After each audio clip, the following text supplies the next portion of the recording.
What's up, everybody? Welcome to EDM Chatters, the news show covering everything that's been happening in our industry this week. From brand new tracks to sensational stories and topics that matter, we're here to fill you in. I, of course, am one of your hosts, Vincent Beck, producer here at EDM Matters. And with me, as always, is the LA Beard Guy and the host of EDM Matters, Matthew Meadow. And Matt, may I say, today is a good day. It's a glorious day. It's a great day to be filming EDM Chatters because, we're in good moods. We're in good moods. I'm in a good mood. It's like Christmas. Christmas definitely came early. Yeah. I think we all got what we wanted. Some people got coal. Mm-hmm. Some people definitely got coal in their stockings, and they're not happy about it. But the rest of us get to play with our shiny new little toys, and we're very excited. Yeah, I think it was around like 9 a.m. Oh no, 9:30. Something around there. 9:30 to like 10. We got the news that Joe Biden has won the presidential election, baby. Yes. Woo! And try as he might, he's way too far in the lead. I was reading up on this. He's just way too far in the lead for any kind of recount or anything or any lawsuit by Trump to even get close to him. He's ahead by tens of thousands of votes. Done deal. Done. It's Go over. home. We go did back to your fucking tower and just sit there, play golf like a good little boy and just go away. I heard he was playing golf when it was called this morning. Yeah. And like he was supposed to do a press conference at a Four Seasons, but they accidentally booked it at like a landscaping company or something. It's a great little photo. But yeah, let me just say it's exciting. Joe Biden is now or will be the president, and Kamala Harris will be the first Black Asian American woman in the White House, vice president in the White House, and that is so exciting. And the highest position any woman has ever held in the U.S. government, which is what a day. Yeah, and you'll see it all over Twitter. Everyone probably we'll be releasing this on Tuesday. You've already seen the revelry. New York erupted. I saw the video. Incredible. Yeah. I've been drinking since like 10 a.m. So I've just been in such a good mood. I played 2 rounds of frisbee golf and just I was considering having a shot right here and just cheersing you, but I don't know. I'm gonna get some food in me. I haven't eaten today yet. That might fuck me up for the rest of the show. But we definitely have an interesting show for you. Mm-hmm. There hasn't been a whole lot. I mean, it's been a strange week, so people weren't really releasing music, but a lot of interesting shit still ended up going down. We're starting today with Marshmallows Truck being stolen out of a dealership service lot and taken on a joyride, chased by police, and eventually crashed. And I didn't find this. Someone said to me "Yo, have you seen this?" And I look it up and I'm like, "What the fuck?" There's a video of this dude. So apparently, this guy rode his bike to the dealership in Los Angeles. He rode his bike, threw his bike in the back bed of the truck, and then had it in there when he was driving around. Eventually, it was reported stolen. The cops found him on the street and started chasing him. And he tried to evade police, but it's a massive fucking truck with 6 axles. The thing is a beast. And he was trying to do a U-turn on some street, and they ended up crashing into a utility pole, and not cop style full on hitting it. It's a slow kind of just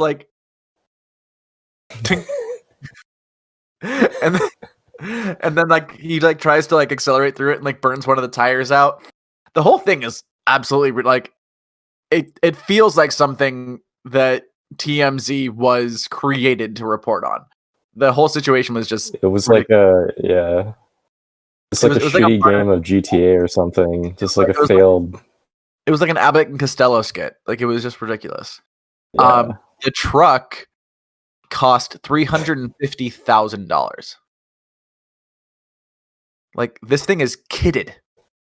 It is. Yeah. It's it looks like a tank. Yeah, but it's actually a Ford F550.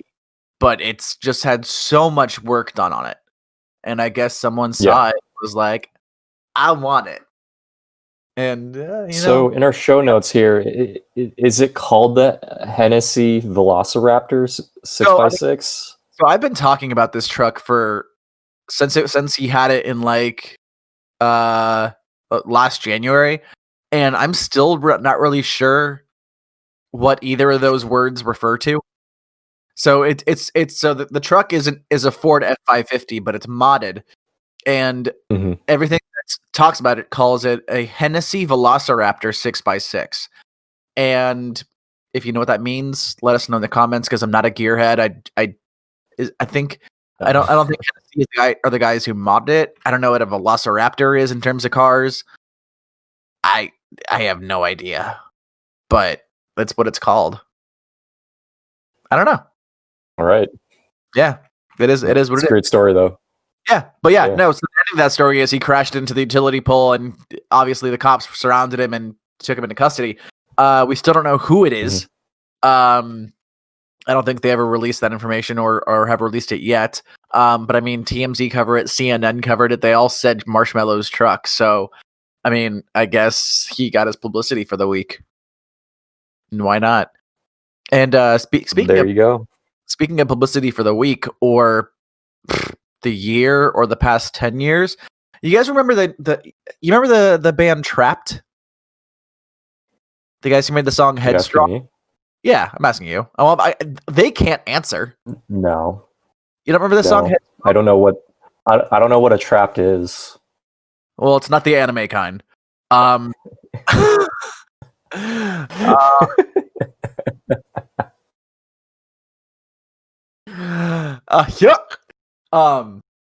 TRAPT had a huge song called Headstrong back in I think it was 2005 or something, like mid 2000s. They were like the same level as like Breaking Benjamin, Red Jumpsuit Apparatus, that kind of thing. And then they just totally fell off. But okay. I think so. From what I was being told, there's only one dude in the band anymore because he pissed everybody off and they left. And it's because he's a major fucking Trumper. And he got into it. I'm referring to TRAPT as a he for lack of whatever. But he got into it with Must Die on Twitter about fucking Trump and MAGA and bullshit. Must Die said, "Hate to break it to you, MAGA weirdos, but 0 of your favorite artists are Republicans." And then TRAPT somehow, I don't think they follow Must Die, but somehow they found his tweet, and from then it was this, and I'm calling it an ordeal. It lasted 5 fucking hours with literally every single DJ. Well, not every single DJ, but you know what I mean? Like a shitload of DJs just basically stoking TRAPT's flame and just keeping them going because it was so damn entertaining. It's hard to really convey the chaos of what happened without showing the tweets. We're gonna have some of them on screen, but it's just TRAPT is so fucking irrelevant, and all of these DJs that we know of are just absolutely tearing him to pieces. He called Ray Volpe a Casio keyboard techno maker. Whoa. He also told Vincent, one of our past guests, that he was that TRAPT was gonna throw him on a roof. Wait, what? Not Why off are you onto a roof? Oh, you like that? Onto a roof, not off a roof. He said, "I'm gonna." Vincent called him pathetic, and verbatim, TRAPT goes, "Why don't I throw you onto a roof? You'd like that." What the fuck does that mean? That doesn't mean Why don't I? Yo, Vince, piss me off. Why don't I throw you onto a roof? I mean, you may try. You can try, but okay, I'm on a roof. Now what? No, one of the best parts of it was too. Every time someone tried to insult him, occasionally he would just go, "No, you." I saw that at some point during the day. I was like, what is this guy trying to do? Like, what the fuck are you? And they deleted the tweet, so I can't remember who it was. I can't remember who it was directed at, but he goes, "I will throw you in a garbage can." I know that. You don't make any money. This year you have done nothing. No one listens to your background music. You don't write songs. You don't write lyrics. You don't sing. You make loops on Ableton. I'll outsell you any day as a headliner. And, God, it sounds like a 12-year-old with Trumper parents who like learned how to throw insults from watching Trump on TV. He's definitely having a tantrum here, and it is a tantrum. Yes, looking at some of these tweets, just looking at Mustai like replying. TRAPT says here, whatever, man. I was going to play an acoustic show this Friday for 500 people, but Illinois governor shut his state down again. I could do a solo acoustic tour and destroy what you do. Mustai just posts a photo of a gigantic crowd, which looks like Lost Lands, maybe. That's Lost Lands, yeah. Yeah. Yep. One of the other better parts was TRAPT saying, "You idiots laugh at anything. Mustai. I'm just a million times smarter than you. My parents also paid attention to me," which is very Trumpist. So part one, Ducky turned that into a copy pasta. So bravo to her. But Mustai like quote retweeted it saying, "I can't breathe," and TRAPT's response to that is, "Bro, I know you have ADD." Are you okay, TRAPT? Like, do we need to send someone to check on you? Are you okay? Like today of all days, are you okay? Because I don't think you are. As a psychology major who had a C average, I don't think you're. Yeah, I don't think you're okay, dude. Yeah. I think you got something. Or he just wants the attention because. I mean, this is the first I've heard of TRAPT, and I probably won't listen to your shit music, so there you go. Nope, definitely not. Moving on. Moving on, yes. Speaking of shit music, the DJ Mag Top 100 came out today. I mean, okay, so we remember I had a special report about this last year when it came out, and if you're taking this list seriously, then I really don't know what to tell you, but it is at least an exercise in looking at how the electronic music world kind of looks. It's one of many barometers. So I actually want to do a special report on this because there's a lot to talk about. I break it down a little bit, but a couple of the main points. Tiesto is out of the top 10 for the first time since 2004, which is definitely notable. David Guetta is number 1 for the first time since 2011. So he reclaimed his top spot. Martin Garrix is third. Dimitri Vegas, like Mike, are second. Mm-hmm. What else? There's lots of new names. There's a lot of new names because I think when you don't have people actually playing shows, you leave a lot of room for people to come in and fill those gaps. And there's a lot of names that should have been on it years ago, like Jamie Jones, Green Velvet, Nora En Pure.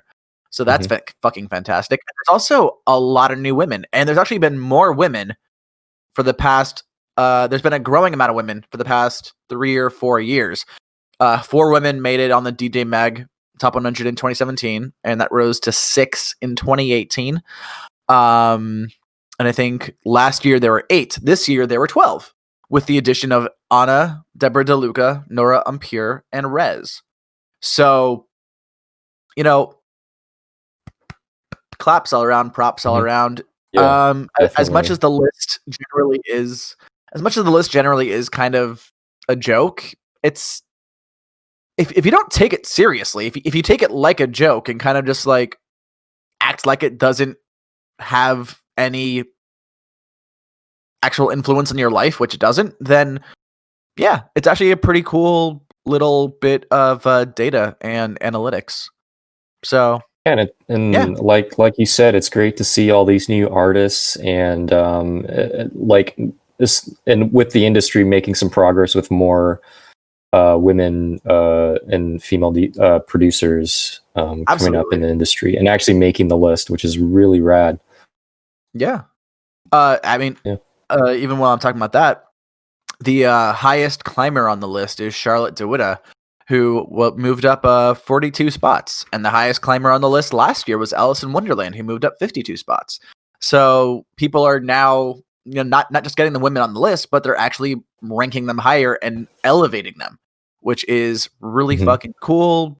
And Nervo actually just made it into the top 20. They are the highest ranked women at number 20. So major props. Well done, women. Good job. Most definitely. Good job. But I believe our last story before we get to the music is about Spotify.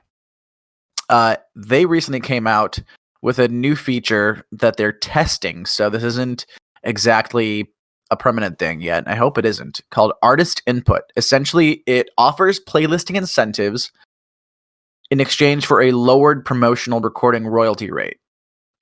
And in layman's terms, this means that they are paying artists in exposure, which, as any artist will attest to, does not pay the bills. And it goes a little deeper than that. I mean, they pay you in exposure initially, but with the playlisting, you also have the chance to reach more people. So there is that chance of balancing that out, getting more eyes and more plays, and doing a balancing act. But at the same time, I was thinking about this. If it's sort of a situation like The Incredibles. If everyone's special, then no one is. The more people that they get to opt into this this feature, this new testing feature, the less weight that each person's added promotion is going to have, and eventually it's just going to look exactly like it did before, but Spotify just has to pay out less. So it's a win in their book. There is a path where this is good. Having artists in front of more eyes is never a bad thing, but artists, especially right now, also need money, and without shows, they're left with much fewer options. And so right now, maybe this isn't the best idea. Maybe a little bit more refined it could be, but at the moment, it doesn't seem like it'd be a very good thing for artists. Right, and it's just a test for them at this point, and who knows where this experiment will go. Exactly. I mean, Spotify justified it. They said, artists tell us they want more opportunities to connect with new listeners. We believe our recommendations should also be informed by artists, their priorities, and what they have to say about their music. And soon we will roll out a test of a service that gives artists a say in how their music is discovered. So there's still, testing phase to be done here. But sort of like the Call of Duty Cold War alpha, we're hoping it gets refined, the graphics, get better, the movement and all that kind of stuff, to put it in familiar terms. So yeah, I mean, it is what it is. But artists, we'll see what happens. Artists, keep an eye out. Maybe you want to just try it out, see what happens. A test case would be fantastic, because at the end of the day, we just don't know how this is going to work out in the grand scheme of things. On paper, not so pretty. But in practice, it could potentially be really, really good for artists. So we'll see. But I mean, that does it for our stories. And as I mentioned before, there wasn't a whole lot of new music this week. So our Spotify weekly picks playlist is a little barren. But at least there's two things that I've been listening to. I don't know about you, Vince, but some things that really definitely struck a chord with me. One of them was the new Zoo single with 24K Golden called I'll Admit It. I Admit It. And this is, without a doubt, one of Zoo's dirtiest tracks yet. It's actually, it sounds closer to dubstep than it does to house. And it's, I don't know, man. I love it. Like, I love Zoo in general, but Yeah, no. This one is fucking fantastic. It's like actually a phenomenal single, and he was supposed to come out with an album this year. We have no idea where that is. Mhm. I mean, we're already less than 2 months until the end of the year. So, I mean, there's still a chance he could drop it, end of December. But of course, he made that. Well, not of course, but I'm telling you now, he made that announcement before COVID. So, a ton of artists have pushed back their releases and albums due to the inability to tour them and to show them off. So, I wouldn't be surprised if he hasn't said anything, but I wouldn't be surprised if it was delayed until 2021. But there was one more thing that I was listening to this week that I absolutely fell in love with, which was this throwback set that Subtronix did in Chicago at a drive-in last month. And this set, just reading through this track list makes me feel like I'm back in 2010. 16-bit, The Whittler, Rusko, MLK, Brown and Gammon, J Phelps, Solomon, Cookie Monster, D-Jasta, Digital Mystics. I mean, Skrillex I was is in listening to there. a little bit of Skrillex, Yeah. but like old Skrillex. You got like school. Roughneck, but like a Alvin Risk remix. You got like Scary Bolly Dub. Mm-hmm. And of course, like Skrillex and 12th Planet and Kill the Noise, their collaboration Burst, which was an incredible song back in, I think it was like 2011, 2012. But I mean, this set is up there with like Scream and Resco's back to back at EDC last year. Like, this is just throwback dubstep bliss. And I like new dubstep, but I can't say that I like it more than the old stuff. Like,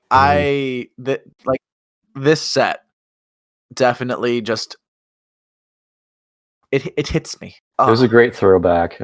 I forgot those that sound, and it brought me back to those times. I was like, man, like you just listen to it, and it's a totally different sound, totally different vibe. If you're new to dubstep and you're listening to people like Liquid Stranger, Excision, Sullivan King, Wooly, whoever else, go back and listen to this set, because the history you'll find here is so good.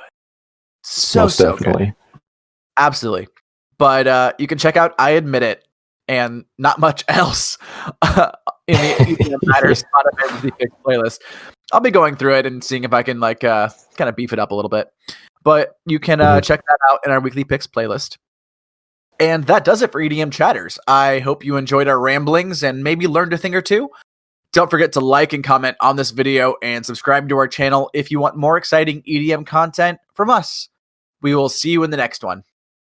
Bye, everybody. See you guys.